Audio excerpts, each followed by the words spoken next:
Hello and welcome to the Generational Gamer. Allow me to be controversial as hell. There is a rumor floating out there that Nintendo Switch 2, or whatever the hell they call it, is already in the hands of some developers. So, naturally, I had to blog about this, and my two sources are Nintendo Everything and GameSpot. Well, let's take a look at what we got here. So, as I say, it is inevitable that Nintendo will create a new console because they do it every 5 to 8 years, and they've done it since the Famicom in 1983. In any case, that's all me. And I use the term scuttlebutt, which means rumor, in case you don't know. Anyway, rumor has it it'll be released around the second half of 2024, which is around Christmas, so it sounds legitimate. This is according to videogamechronicle.com. We're just going to leave that as it is. It is supposed to be portable because not only was Nintendo extremely successful with the Switch, but they also no longer have a portable line. So it stands to reason they'll continue down the rabbit hole of a hybrid system.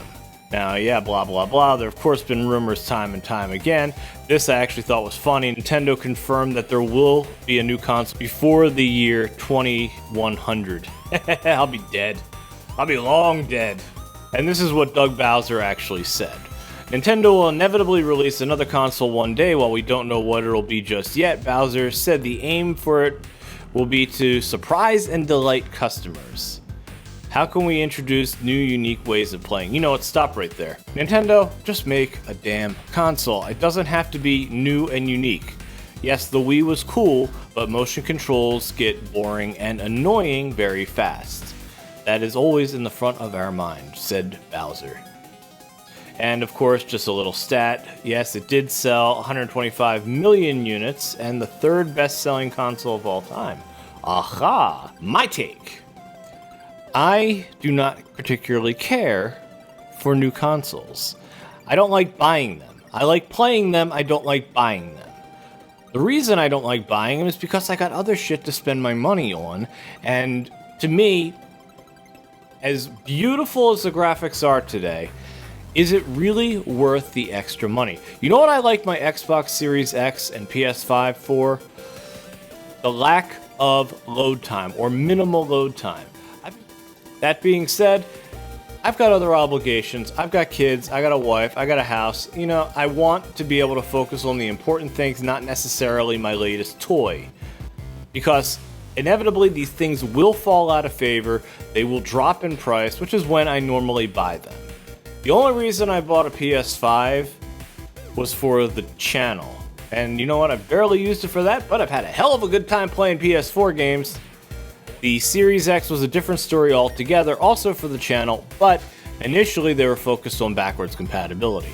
That seems to have fallen by the wayside in favor of Game Pass, but I digress. Talk about being sold a bill of goods.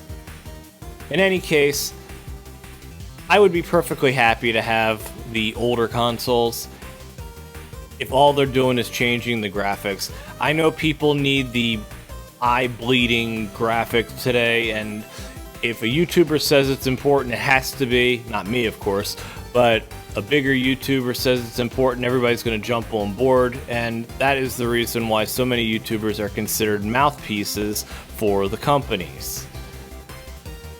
And I know that, and I try not to be that. In any case, some information about a new Switch was released today. It's still all speculative, which means it's meaningless, which negates the whole purpose of my video. But I did want to give my take, and my take is new consoles aren't that necessary. And I've said this before, and I'll say it again. Most new games are digital now. Even the physical ones have a majority digital component. So buying digital is the future. Things like Game Pass and PSN Plus, that's going to be the future, where we rent a game, we never really own a game, and that is the industry's direction. I don't particularly care for it, but that's why I have my retro consoles. I don't have to worry about that crap, and guess what? 40 years later, those games still hold up. In fact, today, games are being made to emulate the look and feel of those games that came out all those years ago. Anyway, tell me where I'm wrong. Let me know in the comments below. Have a good one.